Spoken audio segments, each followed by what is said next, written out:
Fancy meeting you here. Yeah, hi. How's it going? Yeah, good. So want to give a bit of an overview of Firemind and what we do? Absolutely. Yeah. So do you want to go first? I guess we should introduce ourselves, right? Yeah, okay. So I'm Ben Wheeler. I'm the CTO at Firemind. Been here around 6 months, formerly at AWS for 5.5 years, but really excited to be on the partner side of the fence now and, yeah, doing some stuff on this side alongside AWS. And obviously, quick intro, Dan White, CCO, so Chief Commercial Officer, responsibility for sales, marketing, and the AWS Alliance as well. Been here since August now, and it's been a bit of a whirlwind, hasn't it? Because I started in August, you started in September. End of September, yeah. Yeah, and it's been an incredible 6 months. I guess we can talk about some of that during this podcast as well. Yeah. What attracted you to Firemind? What made you want to join? Really simply, it's the speed at which things get done. Yeah. I think I worked with a lot of partners when I was at AWS over that term, but what really kind of drew me into Firemind is how quick stuff just happens. Yeah. When we gave Firemind access to the Bedrock tool, for example, yeah. Something was built within 24 hours, something tangible, which is now, as we can talk about a bit later, being used as the Pulse tool. Yeah. So that speed, that time to value, that just really attracted me. So we can do some really cool stuff for customers if we're operating like that. Yeah, similar for me. I remember when you told me about Firemind, I think it was 2022, because you were working with them, weren't you? As from the other side, I think you did a IDP project, right? That was it. Yeah, we were doing an IDP sprint, and actually in the same building as we are now with Maidstone Borough Council, which is available. That case study's on the website even now. Yeah. And I remember, because I said to you, I need to meet more partners. I'm a bit disconnected. And you introduced me to Firemind, and I remember it well. I think there was an office in Soho they had at the time. Do you remember? And I was like cycling across in a rush from the AWS office and met these guys. Very cool office. Learned a lot about the things they wanted to do at the time. And I think the thing that really blew me away personally was, if you remember, we were both partner SAs, weren't we? And we used to talk to partners about getting a competency. And they would say to us, yeah, it's going to take 3 months to get that competency. And then Firemind, in a quarter, I think they achieved, if I include SDPs, didn't they achieve something like 15 SDPs and competencies in a quarter? I'd never seen anything like it. And I thought, okay, these guys are pretty special. I mean, I think you covered off a little bit what Firemind do anyway, just by talking about competencies. But I think it's probably worth just saying, we're a data and ML partner. For those who don't know, right? And again, this stems back to when I was working with Firemind, and I challenged the team. I said, be famous for something. You don't want to be a jack of all trades partner. Nobody's going to want to work with someone who says we can do anything. And I challenged the guys on that, and they came back and said, right, we want to do data and ML. And that's the core of what we do right now. And that's, again, part of what I love about the business. We're not going to try and do lots of different things just to, make a bit of money. We want to be really good and be famous for that data and ML piece. Yeah, definitely. And it's difficult for some partners that are so technically capable as well, because I was speaking to Ahmed, the MD, the other day, and I said, have you ever done anything with Neptune? I didn't expect that he would have done. And he said, actually, we've worked with 12 of the, 16 databases on AWS now or something crazy? So I sometimes forget about the breadth of technical capability in Firemind as well. But yeah, totally to your point, we have to be focused. We want to be famous for something. And I think it's fair to say we are pretty famous for Gen AI and data now. Yep. It was amazing last year winning the UK Rising Star, UK and Ireland Rising Star Partner of the Year award. I think that was acknowledgement. And I always remember really fondly, back in June, you were working at AWS, you were leading the AI/ML business, weren't you, in EMEA? And Firemind were given access to Bedrock in preview. And we were actually camping in Snowdon. I went on a holiday with Firemind. This is before I even worked for them. I was still working at AWS, but I thought this would be quite a cool thing to do. I've always liked Snowdon as well. And Ahmed just gets a message on his phone, just beeps, and he said, oh, we've got Bedrock. And he just walks off into a tent. And suddenly, half an hour later, he's already built something to show why Chelsea were having a bad season. He'd created a basic interface, and he'd got this brilliant summary of why Chelsea's season was going really badly. And I just thought, wow, that is bias for action right there. there's still, you know, others out there that are still trying to figure this thing out, right? What is generative AI? Yeah. But Firemind are building. I mean, at the minute we're running over 30 proof of concepts for our customers, where we're leading with Gen AI and we're trying to figure out value. People still don't know where they're going to get value or where the true ROI is in the use cases. So, you know, our methodology for that is let's go and do a bunch of proof of concepts with customers to show them rather than talking about it. And that, again, that's what I really love. So things have changed a lot for Firemind in the second half of the year. In the first half of the year, Firemind was predominantly working in startup territory. And then Bedrock happened, and there was a big initiative to really try and push from AWS, you know, the benefits of using Bedrock. And I think the way we brought it to life with the Pulse tool, that really helped show customers with publicly available data how you can very quickly get benefits from generative AI. So we built this Pulse tool, and it essentially gives you a very easy user interface, and it allows you to upload various data sets. So it's a self-service mechanism.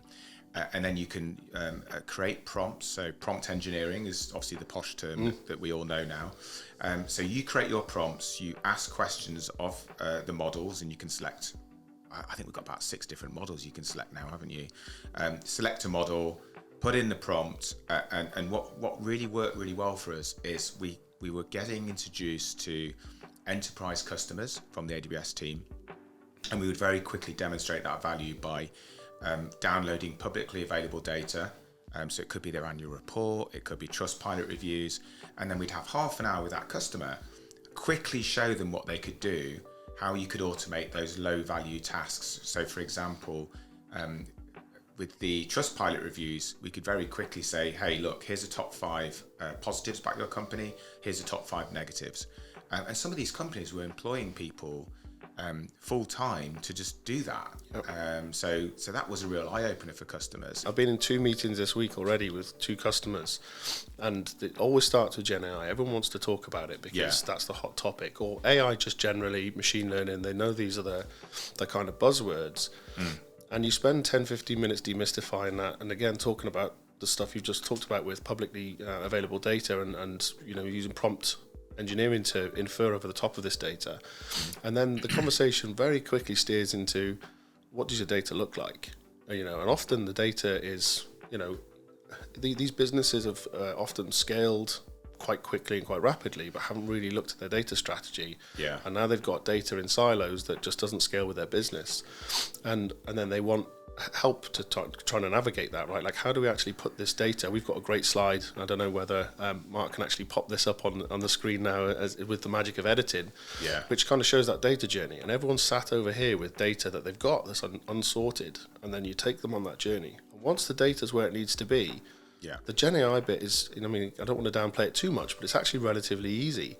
And sometimes it's not even Gen AI. It might just be, you know, AWS have got a bunch of really cool services that just do this out of the box without needing to use large language models. And even stuff like QuickSight for dashboarding, just getting general analytics out of this data. And when you start talking to that, I mean, I was sat with a C-suite in a company this week, and you just see their faces light up going, you can actually do this. And you're like, get your data in the right place, get out of spreadsheets and get out of these data silos. Explain the concept of, you know, data lakes, etc., and then they just light up. We seem to be known as the Gen AI partner. Like, everyone just sees Firemind as Gen AI, but I think the big challenge, I think, for me is to keep the messaging on the fact that actually we don't just do generative AI. We do so much with data. That is our core bread and butter, I would say. And if you think about customers like the Premier League, they've been a customer for 5 years. You know, in Firemind, there's a great public case study out there when the founders of Firemind, Charlie Hudson and Ahmed, started working with the Premier League. You know, they were in that position to help them manage vast amounts of data. And I think we saw this, you know, in AWS, and they continue to do this, and you know, we kind of lead into this as well. Is you know, Swami leads the whole of data for AWS now at a global level. It encompasses data, databases, analytics, AI, ML, and now generative AI. You know, that makes sense. We can't be talking about databases separately to AI and then generative AI. They're both married to each other. I just think it's quite interesting in a way, you think customers should be going, I want to fix my data, Firemind, and then can we do some Gen AI on top of it? But what's actually happening is they're going, we know we can get the best out of our data with Gen AI, tell us how we can do it. Yeah. That conversation leads to, we need to sort your data out. And I honestly think we probably spend 70 to 80% of the time with customers on that data, that ingestion, the ETL, the pipelines, etc., and getting the data as it needs to be. Yeah. And then the AI bit on top of it is the 20%. But that's the bit that everyone wants to talk about, right? So it's just kind of steering them into that. But I mean, just I guess final thoughts on generative AI. I still think it's amazing, right? But I still think everyone's trying to figure it out. And I said this earlier on in the chat. Generative AI is creating antibiotics. It's helping, with fertility treatment. It's helping financial institutions figure out what best products to sell their customers. And it's helping in the game tech world where, you're getting non-player characters which are much more human-like interactions or customized gaming environments. Yeah. It's so many different things. We can't keep talking about generative AI as a singular thing. It's very, very industry specific. And I think something that we, again, we're working on right now with these proof of concepts is to figure out for each industry sector or for each business type, what does generative AI mean? So when we go and have those conversations, we're not talking about generative AI generally. Yeah. We're talking about it very specifically for that business. And again, I don't know if you're seeing it, but that's helping to resonate hugely with the customers because... Totally. Yeah. It's funny because, I first got into the IT industry in 2001 and I think how much it's changed now. IT was like... everything was business led and IT was in the corner, and now everything is IT led. We're transforming businesses through generative AI. I think about the different use cases. There's such a variety, but the conversation is with those line of business users now. Exactly. And how can we really transform that business? And then it's so, we've got such strong skill sets within our business right now, as with the teams that work for me, and these guys know data so well. And they quickly earn trust with customers, and then we just skyrocket. If you think about how diverse the team is, like for high performance, you need to have a team that is not like you. So you always try and hire someone that's not like you, that's going to bring something very different to the business. And I love that. Yeah, I think the engagement managers have been brilliant hires for us because I know before you joined, I think we just had one person who was covering a lot, didn't we? And she's an absolute rock star. But really investing in that, the customer experience has been huge as far as I'm concerned. For me, leading the sales business as well. Not only from a customer obsession point, because I think customer obsession is really high in Firemind, but you want the customers to be really happy. But then from a sales perspective, if we're going to grow our business, then happy customers are the customers that will trust us to deliver more to them, and obviously our growth will continue. And also an interest with the AWS teams as well. If they see that we're just doing this autonomously without them having to be involved, that will spread, and they'll be like, you should use Firemind, they help grow my customer, and bring them more across to AWS. Yeah, and that's a good point actually on the partnership is that we've made a big commitment to AWS in terms of the growth in the revenue that we generate on AWS. So I think we are looking to treble the number that we did in 2023. So it's exceptional growth, and we're really committed to that. And the conversations we're having with such incredible customers that we would never have even spoken to probably 6 months ago. It's really exciting for both of them. It's a great place to be right now, and I guess we've got to close out now. Yeah, we better wrap it up. So, look, thank you everybody for listening, and hope this was useful and hope it was informative. It's the first in a series that we'll be doing. So, please feedback. Let us know what you thought of the podcast. Let us know what you thought of the topics we're discussing, and let us know what you want to hear about next time. What do you want myself and Dan to be talking about on the next podcast in the next episode? Yeah, I think you can follow us on LinkedIn. Are we doing X as well? Yeah, I think so. We've got all of the platforms. Instagram's there as well. Instagram, yeah. I'm a bit out of touch. And obviously, hopefully watching this on YouTube or your favourite podcast provider. So yeah, follow us on all these platforms. And check the website as well. There's some really good. I mean, we've got, again, one of the reasons we came was because the marketing is brilliant. With the avatars and how we kind of invest in marketing.